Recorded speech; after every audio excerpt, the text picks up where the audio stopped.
So we're wearing hats today.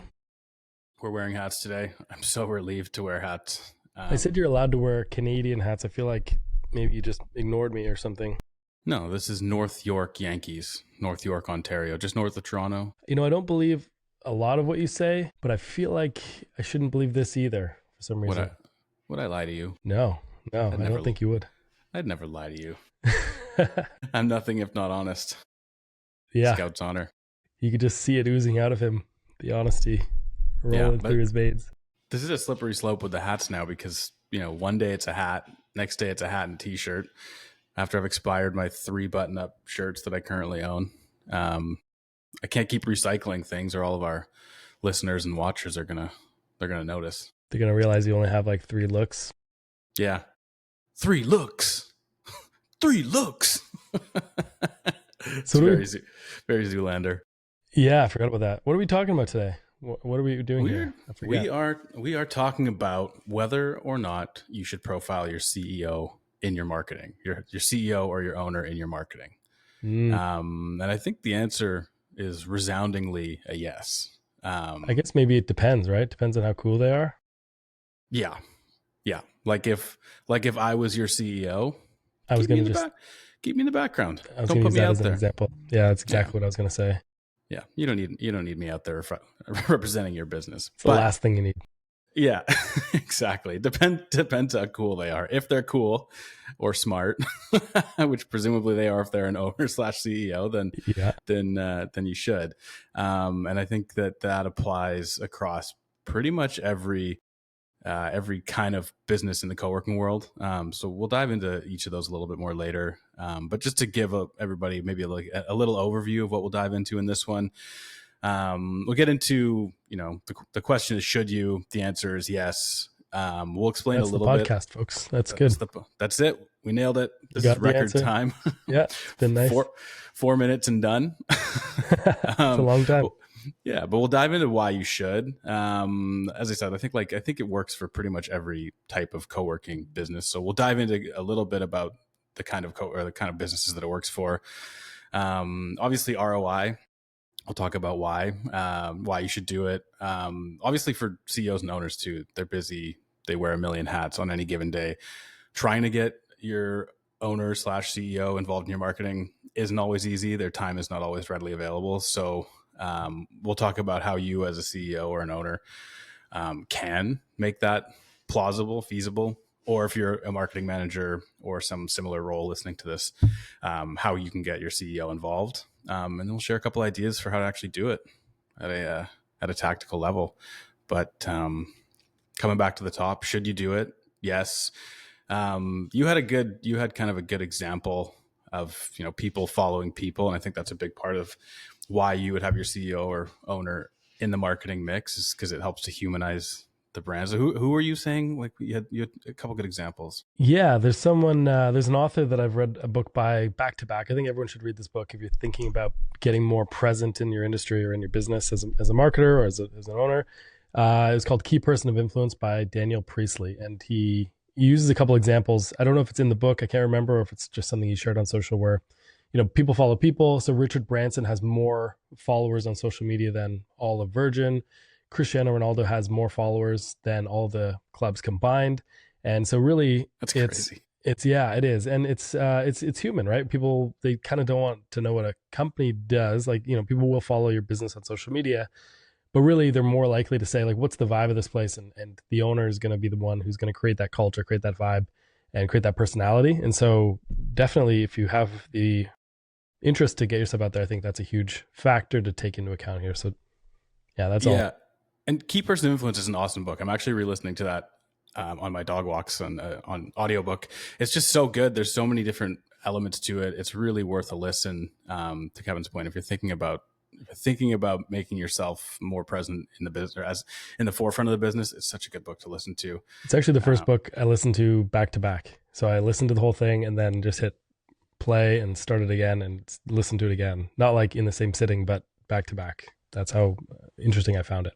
Yeah, well, and it's one of those ones. I think we've talked about a couple books that are like this, but I found that I've listened to that one, early on in this journey, this career, and I've listened to it again a couple of times, at various intervals throughout, the evolution of the career. And there's always something new and relevant that I discover in that book, depending on where you're at. So yeah, definitely worth listening to.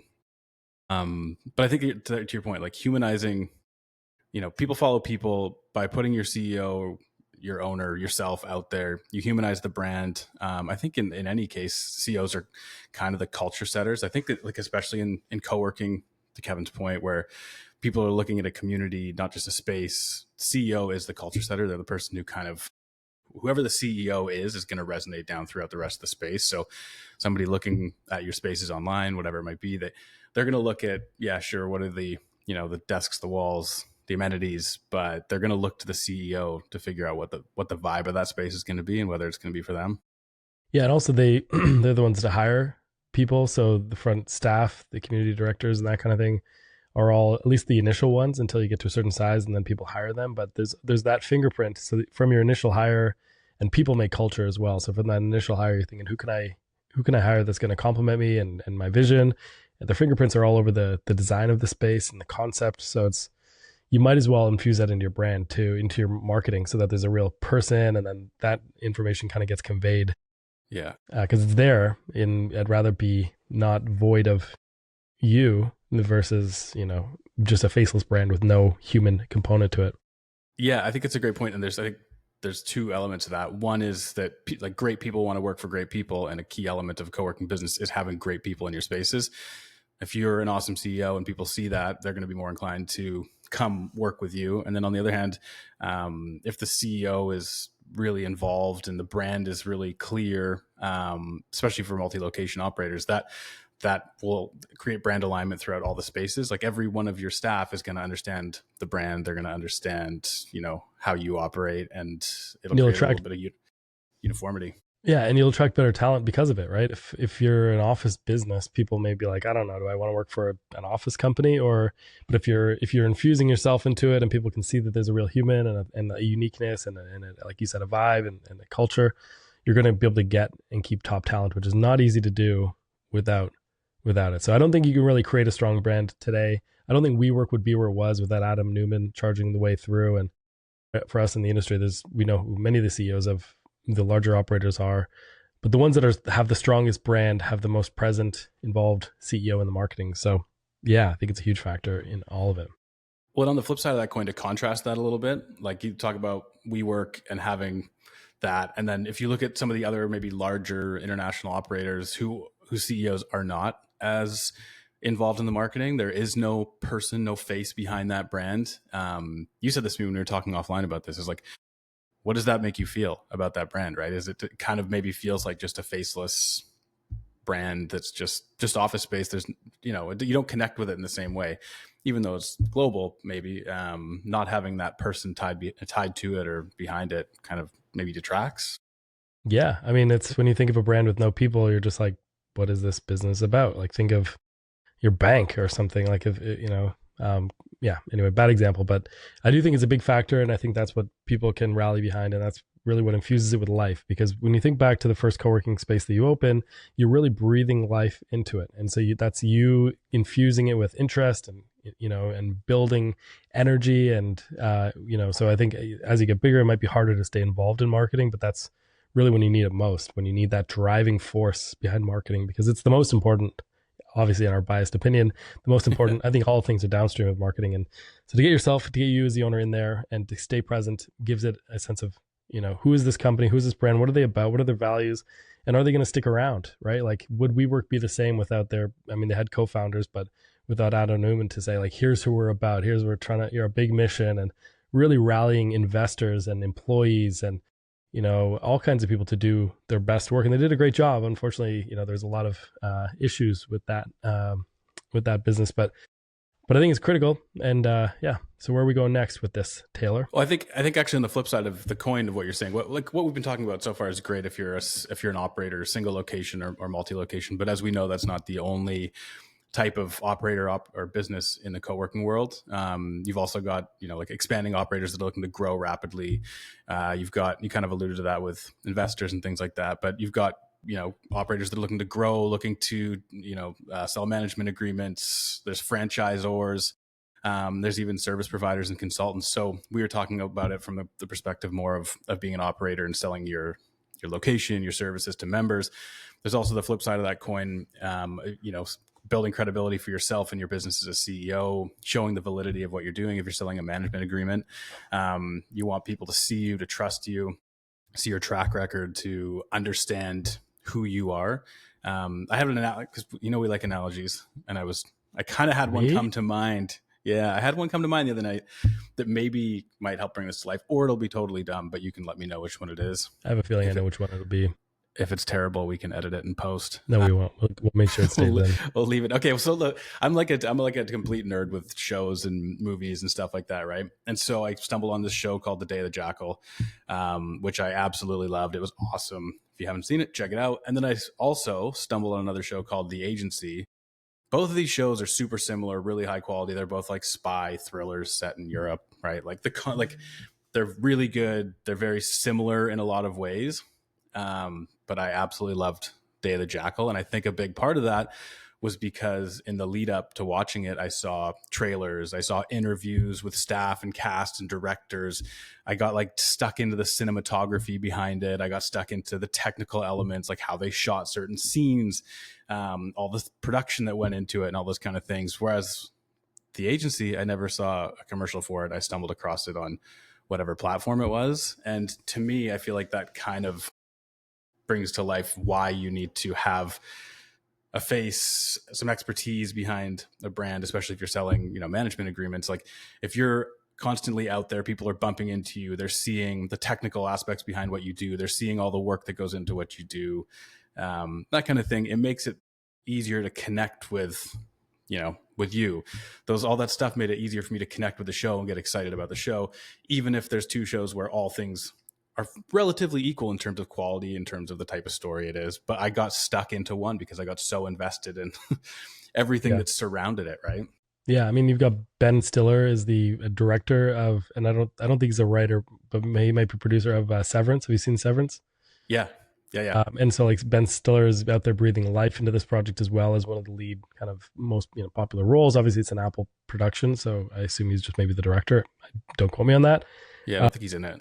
Yeah, maybe but it's wrong. Also the same reason. Actually, this is a good analogy to tie into what you said, kind of, although in a different way. When you watch movies, I'm a big fan of like World War II movies and whatever else. Just like when you watch movies, they give you quite a bit of backstory on the characters. They might start off at the point where the car is flying off the cliff, but then they'll bring you back into the storyline so that you develop, so you can care for the characters. Otherwise, you wouldn't. If you look at Apollo 13, right, they talk about the characters, the backstory, and all the different folks, so that when they're up in the air, you're more invested in the movie because you understand the people, the backstory. So I think it's a huge component, and I think not eliminating that, and all people see is, well, they're the leader of this business, eliminates all the history, the provenance, right? Like you have your watches and stuff, right? You're a big watch guy.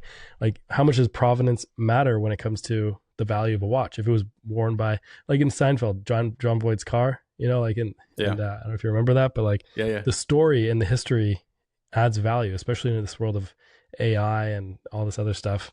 Yeah. So I think it's a huge part of getting a backstory, but in general, getting the entrepreneur out there and leading their way. Yeah. Well, it's funny you say that on the watch thing and Apollo 13, because for example, Omega Speedmaster, first watch on the moon, it's the next watch I want to buy, but it also ties back to Apollo 13 because when they were up in space and they had no electronics and all those things, they had to do like a controlled burn for 13 seconds precisely to make sure that they got right back into Earth's gravity or orbit or whatever. And they had no electronics, so they had to use their handy dandy first watch on the moon. And so like when you think about that brand, that watch, and you think about like, oh wow, there was like, these people wouldn't have made it back without that. That was, just a little tangent on watches, but yeah, you can tell he's a nerd in that regard. I am a little bit of a nerd, gentlemen. It's true, right? Because like without that story, and it's the same. I'm into cameras and stuff, and Leica cameras, they're built by hand in Germany, and there was this founder who had basically invented the modern camera within a small format as opposed to this big thing, and so all this, the history, the story, and just generally getting your leaders out there, not just the owners, by the way, but ideally the owners, but maybe your other leaders in your organization, and frontline staff as well. Yeah. Well, so now anybody listening / watching knows that we're not just marketing nerds. We are also nerds of other calibers. Oh, we're many varieties. if they didn't as pick that up well. by your references already. Yeah. Yeah, so it's valuable overall. What else? What else? Why should you do it, or what else? What else would be a compelling reason to do so, Taylor? Yeah, I mean, I think just to recap a little bit, like I think it works for every kind of co-working business, single location, multi-location operators, expanding operators of those selling management agreements, franchisors. We know there's a bunch of those in the industry as well. Co-working service Franchisees. providers, franchisees, yeah, co-working service providers and consultants. There's so many people who can benefit from putting the CEO or owner out there. It just the way you do it depends on the audience that you're speaking to. But I guess the most compelling way to sell the value of doing this is to look at the ROI of making yourself. I hate to say the word influencer, but it's kind of what you're doing, right? If you're putting yourself out there, that you want to put yourself out there as the face of the brand, you want to put yourself out there as an expert. How do you? I mean, like it seems this is the tricky part, right? Because you could do these projects and not know how to even measure an ROI, and like how do you know what's the ROI of Richard Branson jumping off a building in a balloon, like in a parachute or something? Like what can you really attribute it, or is this something you just have to kind of feel it out? Yeah, well, and on that note, like Red Bull is a great example of that. Like Red Bull, what do like motorcycle jumps off of cliffs with parachutes have to do with an energy drink?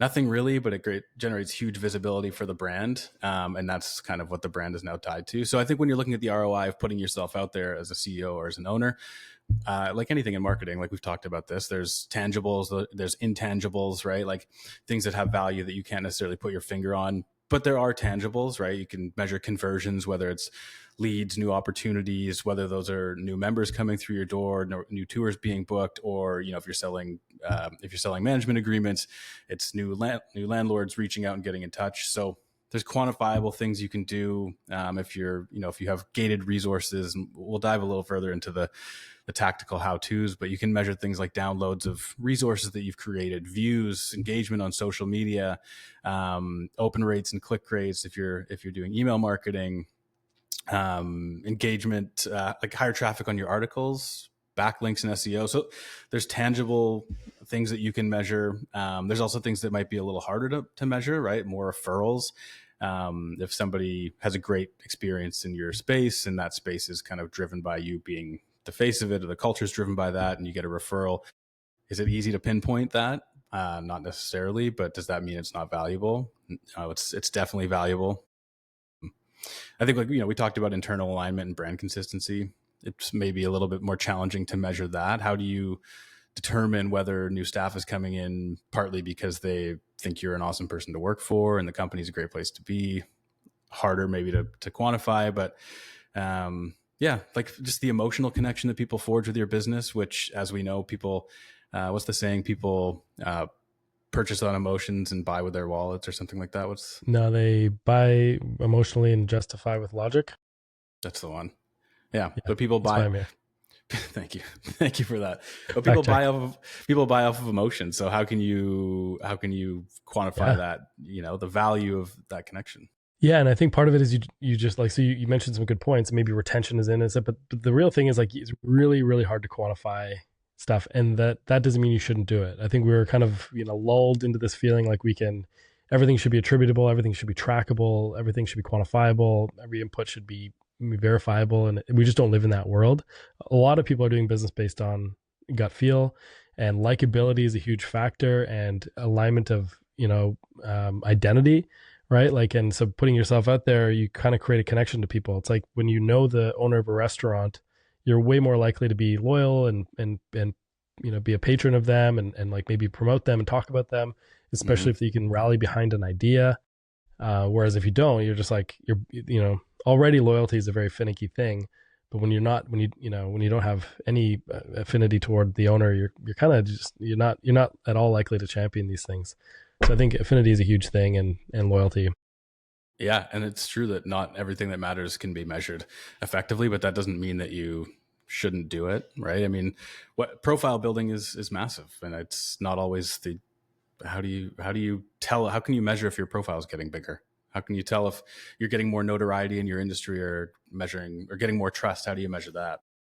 Yeah, well, I mean, let's talk about, so we're kind of framing this as the owner getting involved. Maybe will have good benefits toward your membership revenue, but as we know, there are other facets of business, right? Like you talked about, if you are doing a management agreement, then Mm-hmm. you're trying to connect with landlords. So is there something you can do there? And we can certainly talk on that. If you're a franchisor, how do you connect with franchisees and vice versa? If you have been operating for a while and you're thinking about potentially selling your business, you may want investors or acquisition targets, people to acquire you, or you want to acquire others. So these are just like, there's many kind of stakeholders in the business that are outside of members that it benefits to know about, even software vendors and suppliers. And, so how do you be known by all these people, build a reputation so that, and even for your customer, they know you're going to be around in another 10 years, because there's so many, co-working operators who maybe the perception is they're going to be gone because we've had a lot of closures through, COVID and whatnot. And so, building that trust on all fronts can open up a ton of doors, whether you're leasing or partnering or speaking directly to your customers. Yeah. And I think, like, before we get into some of the more tacticals, I think there's a lot you can do tactically. I think that there's a million and one options depending on your audience, depending on your business, depending on yourself and what you're trying to achieve by doing this. But I think, like, one of the things we should probably get into is, like, how should you get involved as a CEO or as an owner, or if you're a marketing manager or someone similar, how do you get buy-in from your CEO to actually make this happen? So before we get into the tactical stuff, like, how do you actually carve out that time for people, right? If you're a CEO or if you're an owner of any of these kind of businesses, you're going to be busy. You're going to be juggling a million and one things at any given time. And I think figuring out how to actually make this viable, make this repeatable, make it scalable, just as a foundation is essential before you even get into any tactics. And so I think, yeah, I don't know if I cut you off there, sorry, but I think you have to believe in this idea that me putting myself out there, which, by the way, is really hard to do for someone who's not used to it. Entrepreneurs are brave, right? Dreamers, whatever, but getting yourself on video, if you want to check on your imposter syndrome, do video, put yourself online through video, or put out your own writing on LinkedIn, or put out any thoughts, contrarian or otherwise, and you'll know that you can get disabled by fear very easily, right? And so, first of all, you have to kind of say, like, it's because only a few people get the rewards in life, and only a few people are willing to put themselves out there. That's not always the same people, but I guarantee there's a high correlation between those that are successful and willing to put themselves out there and those that aren't. And I think there's a big overlap between those things. So I just want to acknowledge that it is hard. And if you believe that you're going to create some affinity, or at least there's benefits to doing so, then you're more likely to carve out the time. So just before you get into the tactics there, Taylor, I just want to get your thoughts on that. Do we do a good job of justifying it? It's really hard. And I think that, like, to your point, when you're putting a thought out there into the world, and you want people to see it, you got to realize that some people are going to love it. Some people might not. You have to be really confident in your own stance and viewpoints and things like that. I think that's number one, is just trusting your expertise and trusting that you know what you're doing, trust that you're going to provide value, because it is hard. I mean, I started recording, outside of this podcast, I decided to start recording some videos, and it's, even that is terrifying. 5-minute videos. Yeah. They're good. They're good. What's your YouTube video channel? It's youtube.com/@tailmakeragency. If you want to go on there, that's a bit more tactical content wise for things you can do, distribution. And actually the distribution node is probably relevant to this, but it is scary to put yourself out there. So I think first and foremost, you just got to reconcile yourself with the fact that it's good, you're smart, you know your stuff, and other people are going to resonate with what you have to say, and it's going to do wonders for you. Yeah, well, I just want to add 2 quick thoughts on that too before we get into the details of how. So, number one is, so I've kind of a contrarian take on content. Number one is that, like, when you put out content, it's either going to be liked and engaged with, or ignored. And if it's ignored, like, not even seen. So very rarely are you going to be in the situation where people are like, wow, that's some pretty awful content, unless you're getting really at the edges of what's possible and stuff. So that's number one, is, like, the good news is when your content's not that good, no one's going to pay attention. So hardly anyone's going to notice anyway. And there are still benefits of at least seeing your face and showing up on social media or whatever. So there's still benefits even if the content's not that good, just by sheer repetition and frequency. Number 2 is that even content that doesn't get engaged with very much can still be fruitful from an ROI perspective. So there's tons of times where I've put out content on social media, emails, all kinds of stuff. I've heard, essentially crickets, right? Or a few friends and whatever liked and shared it because they're your friends or your mom or so on and so forth. And yet people have then called me and said, hey, I've been watching or paying attention to you for the last year or 2 years. would love to do business with you and whatever else. So I just want to be really clear that like the stakes are low as long as you're not putting out typo ridden content, which I do plenty of. So even if you do that, you're going to be fine. Uh, People are just going to ignore it if it's not that good. And number two is if you're not getting a ton of engagement, it can still be super beneficial to you just by virtue of people noticing it, seeing it, even if they don't connect with it via a click or a comment or a like. You can still get tons of value out of it. So I just want to put that out there before we get into the how. Yeah, and I think another thing that we've alluded to as well is that even if you don't get a ton of engagement off the bat for something that you've created, that asset still lives on in perpetuity, and you can direct people to look at it later, right? Like even the content distribution video that I just am launching this week, I had somebody ask me a similar question, and I it was like, oh, funny you should say that. I actually just recorded this video that explores how I put together a content distribution strategy. You should check this out. So like that video might have gotten 5 views on its own, but that doesn't mean that you don't get into a conversation later and you actually have some authority to convey, some asset that you can share that validates what you're saying, or talks them through it in a more detailed way. So to your point, it'll either be liked or it'll be ignored, or it can be something that you lean on later on for sales or for whatever else it might be. Credibility proof. I mean, let's say, for example, you wanted to speak on stage in the future, go on to local media, you're a PR guy, so they want to put you in front of a camera, right? Do you have a video you can reference that shows you calmly speaking on camera that, wasn't intended for that audience of, say, the media, but at least de-risks you as a person to get on the platform? So whether you're going to speak at one of our co-working conferences or an industry conference in commercial real estate or a small business thing or getting on a podcast or getting in front of media, having stuff to point to that says, here's my body of work, here's my body of, me putting out my thoughts, even if it's not had a tremendous amount of success, is still a proof factor, a credibility factor that de-risks putting you on people's platforms. So it's super valuable, like you mentioned, to create these assets.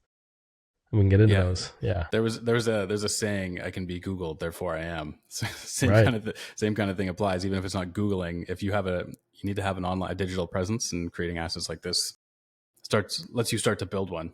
Yeah. And people will look you up regardless. So you might as well have stuff that you put on the internet versus who knows, Yeah. Stake your claim, plant your flag. Yeah, totally. But yeah, so I think like just understanding how to make this work at a foundational level is important. I think, one of the biggest things that you can do as a CEO or an owner, or as a marketing manager, if you want to get your CEO involved, is to systemize and streamline things. Like, as we said, like any CEO, any owner is going to be super busy. Finding time in their calendar to actually create these assets is going to be tough. So like systemizing everything from production to approvals to distribution, like for one, you can get people to interview you and let them create content with it. So you can, you have a thought, you have an idea, you have a piece of expertise that you want to share. Let somebody interview you on that topic. You share your 2 cents. They take it and create content with it. You can record audio notes. One of the things, for instance, that I do, and I know that Kevin does, is if you have a thought, pull up, like I think, what do you use, Airtable or something like that? Just use my iPhone memo. Yeah. Or voice notes or whatever. And just put down your thought, put down a couple, and there's tons of AI tools that you can use to do this too. Like Otter and Fathom and Fireflies. Yeah, it's tons. Yeah. Well, and so on that note, even if you're not getting somebody to interview you, if you have a thought, you can blast it out in otter.ai for 5 minutes. It'll transcribe it and you can send that to your team or whoever's creating the content for you, and they can turn it into assets. I think also having a content distribution system in place is important. So you're a CEO, you have one idea, and then you can have your team or whoever it might be turn that into 10 different assets. So you have an idea, you record it on video, that video gets turned into a blog article that can be infused with SEO keywords, that can be shared on LinkedIn, that can be shared in your newsletter. So having the ability to take that one thought and turn it into 10 different assets that can be used in perpetuity over and over again. Just to take a step back, by the way, you're saying carving out time, because some of this distribution stuff and the long tail of execution might be done by an agency like yourself or an in-house person. But I find if you just rely on when you feel like producing something, you never will. So you might as well set the very lowest of bars. It says once a month, I'm going to work with someone to create some thoughts. And then ideally that person can help me make the best use of that time and put it on LinkedIn or my blog or podcast or what have you. But yeah, just to go back to what you said about creating a plan, like even a basic scheduling of time. And then from there, Yeah. Yeah, I think like a commitment to a cadence is super important, right? Like when we started this podcast, we decided we wanted to start with 10 episodes, and we decided we were going to record Monday and Friday, and then we put it in our calendars. And then because it's there, because it's agreed on, then you just know that on Monday or on Friday, I need to have an outline for a podcast that we can follow along with. And it makes it less of like I should do this, and more of a I'm doing this. It's already in my calendar, and I've committed 90 minutes a week or whatever it might be to making this happen. Yeah. Well, thankfully, we have you to handle a lot of the back end production, sponsored by Tailmaker. This and many of the episodes you're seeing, he's been an amazing partner here to partner with. But Well, yeah, I thank you. mean, even starting with once a month, when if you don't have that much time to commit to it, is Yeah. totally fair game because something is better than nothing. So if you can't think of twice a week and then a once a week publishing schedule, and start small, I would say, and yeah, even a basic LinkedIn post per month, and then work on per week from there, and whatever you can do. Yeah. Oh, and you can also considering like batching content. You know, we're working on episodes 2 weeks out, I think now, so we're pre-recording and having things ready to go. But you can do the same if you have 3 ideas all in one go, and you have 90 minutes of time free. Then use that 90 minutes to cover 3 different topics. Then you're giving yourself a little bit of a runway, so you're not always on crunch time. You know, inspiration's not always on tap. You're not always going to have a brilliant idea where the light bulb pops on and you go, you know what, I should talk about this week. But if you have a couple in a go, do it all at once, and then you're ahead of the game. And what if you fall off? Just get back on. That's it.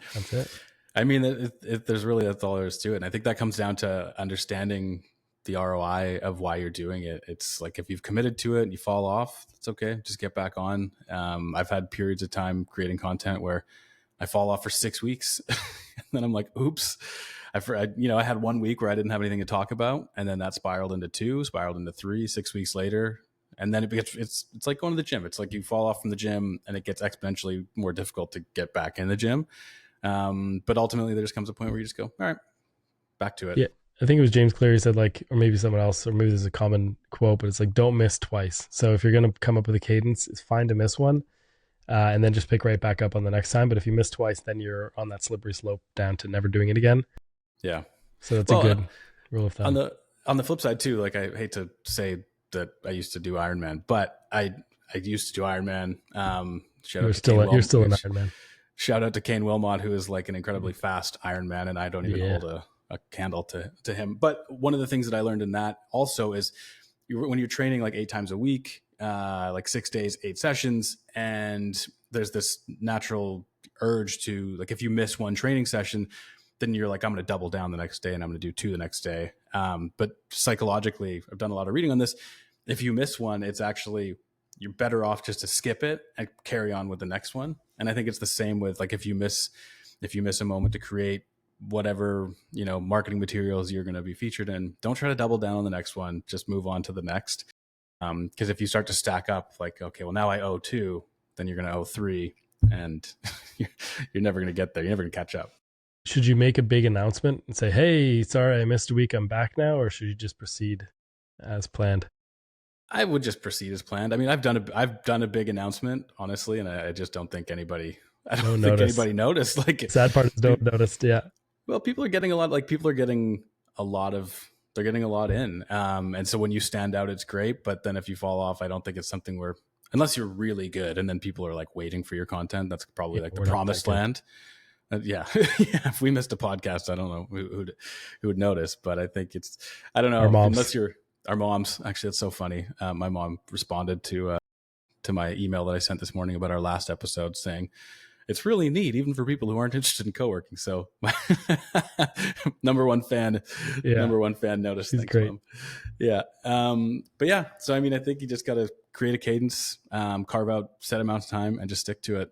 And then, yeah, ideally, the distribution and the production is the part that's hard. So if you have somebody in your team that you can lean into, then I think as a CEO or an owner, you can probably dedicate an hour, 90 minutes a month to start to creating this stuff, hand it off to your team, and start to get the wheels turning. Totally. And yeah, okay. So what's next? How do we tactically do this? Because content or putting yourself in your marketing is kind of like a vague, and we're kind of leaning towards content, but like, how does one incorporate themselves into their marketing without becoming a part-time blogger? Yeah, I think there's a lot you can do. I mean, I think a lot of it is like small things. Put your face on your name and on your website. Put your name in your newsletters. It can be something as simple as writing up a 3 paragraph intro for your monthly newsletter to your members, just to have something out there. What I like is including, if you're a CEO, include a book recommendation or a thought for the month, something that people can grab onto that's more personal than just like an update about what's happening in the business. It's good to do both, but the more you can personalize that, the better. And it can be, as I said, like something super, super small. You can, share if your company's posting updates on LinkedIn, new openings, news, whatever it might be. Engage with that, share it, tie yourself to the brand.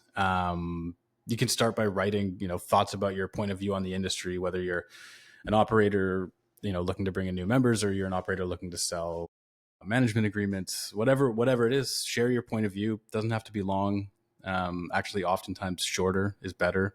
Share that wherever it might be. Things like ebooks and blogs and guides and calculators.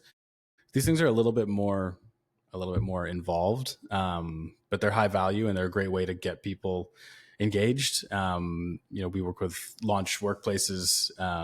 Mike Creel, he's awesome and smart, and we like to put him out Handsome. there. So, handsome to boot, and Kevin's biased because they both like to wear checkered shirts and khaki pants Only together. sometimes. Yeah. We have the uniform.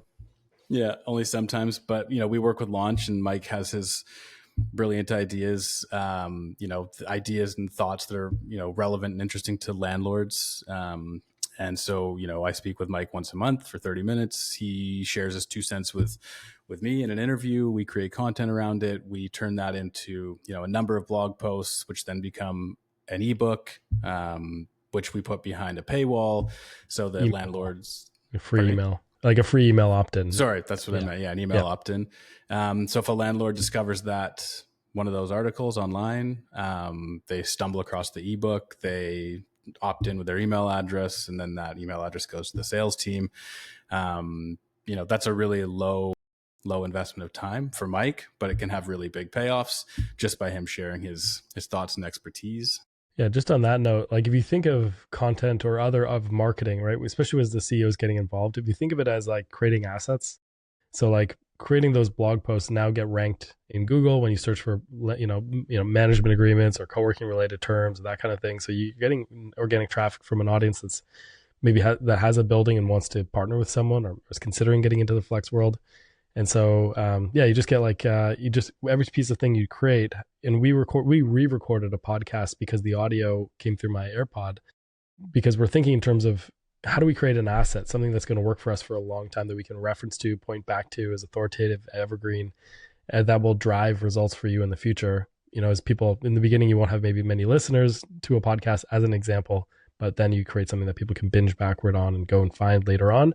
So every little piece of thing you're doing, if you think of it as how do I create the best quality asset that I can, whether it's a video, part on your website, your social media. I mean, social media is more ephemeral, but I think the ebook example with the blog posts are a great example of creating an asset that has value and will generate value for a long time in the future. Yeah, and I think there's a lot you can use some of these assets for sales materials. Like you can create assets about the value proposition of your space or about your business model, which can then be referenced later on by your sales team in the sales process. So there's a million ways that you can use content to put yourself out there, not just externally, but also something that is an internal tool later on as well.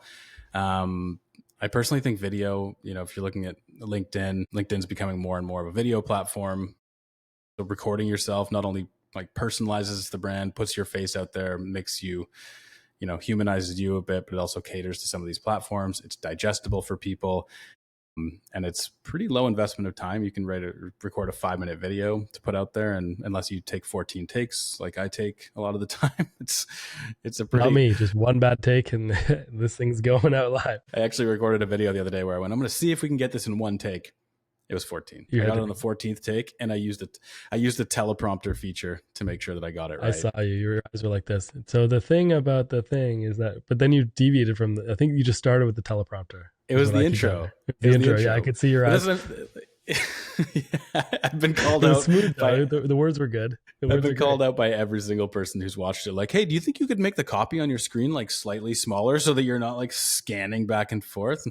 I was like, I'll do you one better. I'll get more comfortable as I go and just do it live. But again, like that kind of comes back to what we're saying here, right? Like creating content is not always going to feel natural in the early stages, Yeah. but you get better at it, you get more comfortable with it over time, and eventually you just got to go for it. But yeah, there's a lot you can do from a content perspective, and I tend to lean heavily. Obviously, as a content person, I lean heavily into the content tactics, but I know there's other things to consider from more of a well-rounded marketing perspective, biz dev, lead gen, and leadership, which you probably have a few more in-depth thoughts on than I do. But Yeah, and there's things like PR as well. I mean, really, it's about getting yourself out into the world. Business is about relationships at the end of the day, right? Relationships with your members, relationships with your employees, relationships with your key stakeholders, your investors, your partners, your peers, the suppliers, the vendors. Like, there's a lot that can happen through just being friendly and having friendships and relationships with. Like, I mean, we're starting a podcast here. We met before you had your own business in this space, but now we've got a friendship and all kinds of benefits come from that working relationship, so on and so forth. Tons of headaches, obviously, but most of the time it's super, super brilliant. I'm only kidding. There's no headaches. But so I think, I have a headache right now. yeah, exactly. I'm sorry. I'll talk quieter, but biz dev is like a huge thing, right? So like getting yourself out there and saying, how do I just form relationships with people, even though I have no idea how or if they're even going to be beneficial. But that could mean attending events. That could mean just meeting the various stakeholders, meeting your peers. Because what ends up happening is you build a reputation in the industry, or you build a reputation in like an adjacent industry or whatever, wherever you're going. And B, then you build like more word of mouth, more positive affinity, and good things can generally happen. You can potentially be acquired because you know somebody who knows you, and you've maybe shared that you're looking to exit in 5 years, or you could acquire someone else that is having struggles and you're trying to grow faster, and you're like, hey, why don't I take over your business or merge with you or whatever.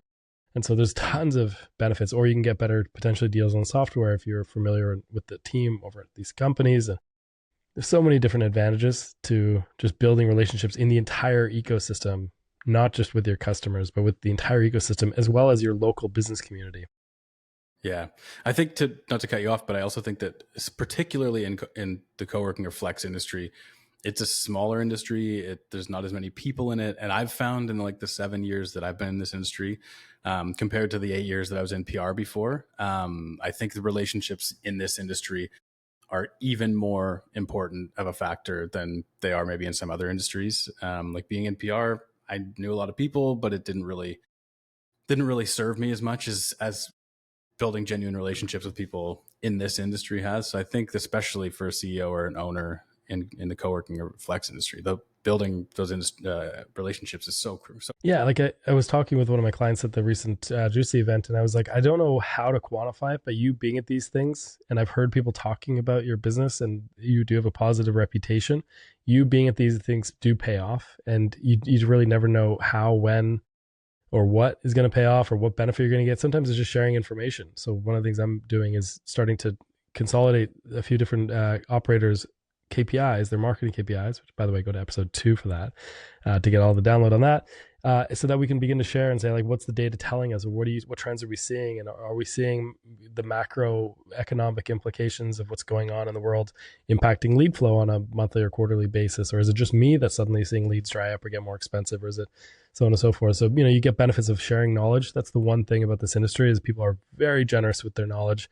Open book, I've found. There's a few people who hold things close to their chest, but honestly, all of the most successful people in this industry are the kind that build relationships with their peers and others and share.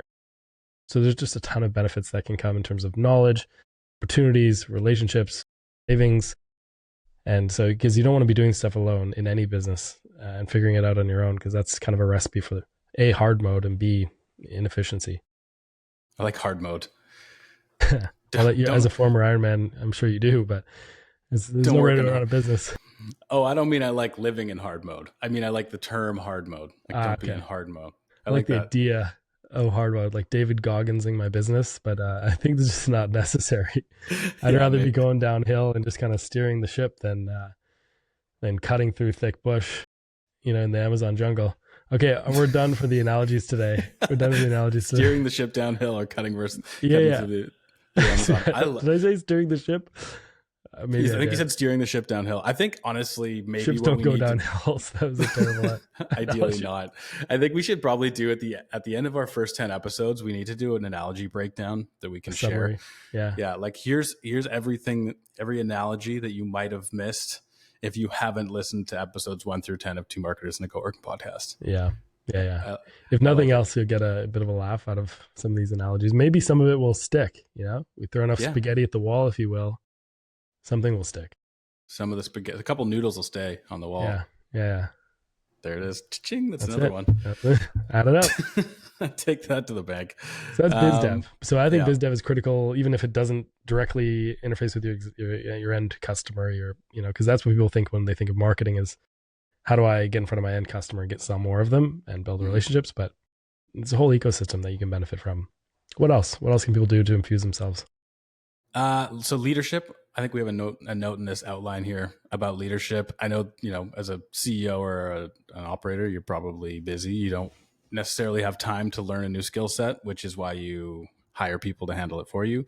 But I think if you want to get involved in doing this and putting yourself out there through your marketing, it's a good idea to understand marketing at a high level, understand the numbers and the ROI, so that you can lead the program long term. I think if you want to be the captain of the ship going downhill, you need to understand what, at least high level, what you're doing and why and how it's going to benefit you. So you can understand the numbers and you can understand how to pivot and optimize, and figure out what's sticking, what's resonating, which spaghetti noodles are sticking to the wall, what's resonating.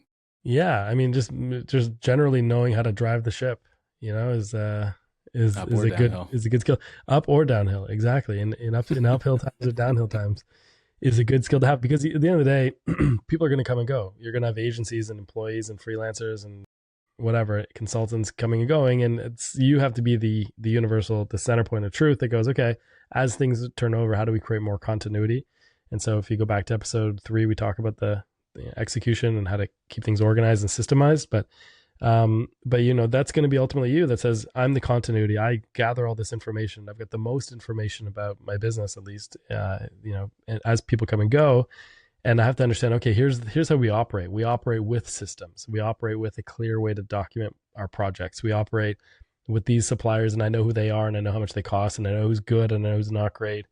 And so, and here's how analytics work and our KPIs work, so we can read them and understand them, because those things are going to be your skill. It's really not to become a better tactician, but to be more of an ongoing leader, to be able to say, here's how our system works, and to be able to spot differences and when things aren't working, how do we get back onto the train of what we know works?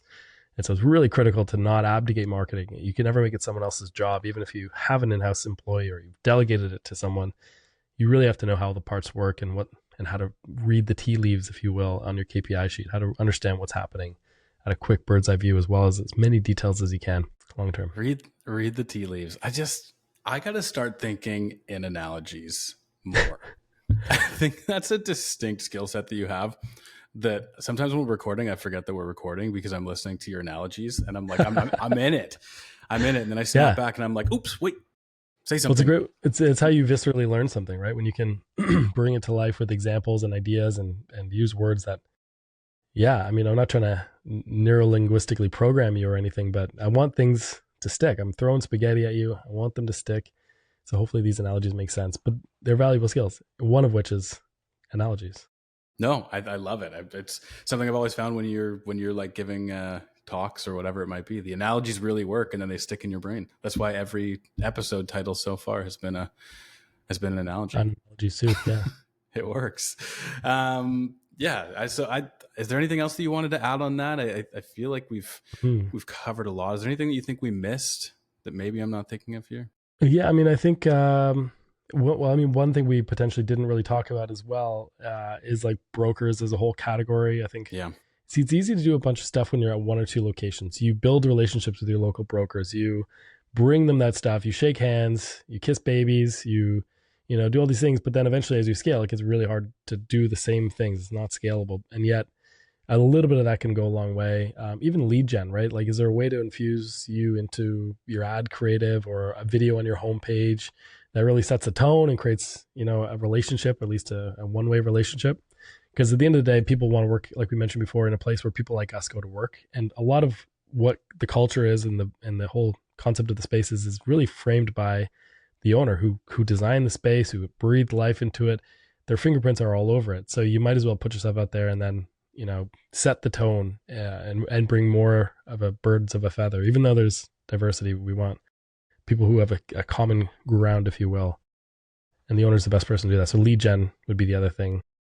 Yeah, it reminds me of that. What is it? The Dollar Shave Club. Remember that commercial, where it was just like a single cut 2 minute commercial with the CEO or the owner of the business, and it was funny and it worked with the brand. But I think that was the only piece of marketing or advertising that they did, and That's all it they needed. became like $1 billion company.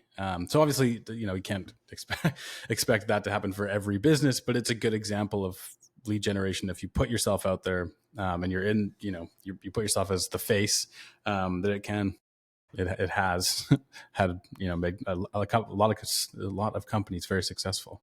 Yeah, totally. So I think just in terms of wrapping this up, and the mindset here is one, just in continuing to infuse yourself into the brand and all the touch points, not to be like the face of your company necessarily, but so that people generally, know who's behind it and who's doing things. And then there's a balance of frequency versus potency. So how often are you able to get your face out there in some way, whether you're just, putting some thoughts on LinkedIn or commenting and engaging with your peers in your industry and your network, or, doing a blog post or a podcast episode or press, media stuff where you're getting interviewed. However often you can do that. I'm a big believer in frequency, so you don't have to write your magnus opus every time you do some marketing. There's another one for you. You can just put out a little bit here and there, and just seeing your face builds relationships and it creates positive affinity and with both your staff and all the stakeholders. So you want to be thinking the whole ecosystem. The more they interact with you, the more they'll know, like, and trust you, or at least the likelihood goes up. Or they'll just ignore you until you get good enough at creating signal that they want to hear. That's That my was good. parting summary. That was a really good summary. I have no notes. I have nothing further to add. I Content guy is stumped. think you nailed that. Word guy out of words. That's good. I love it.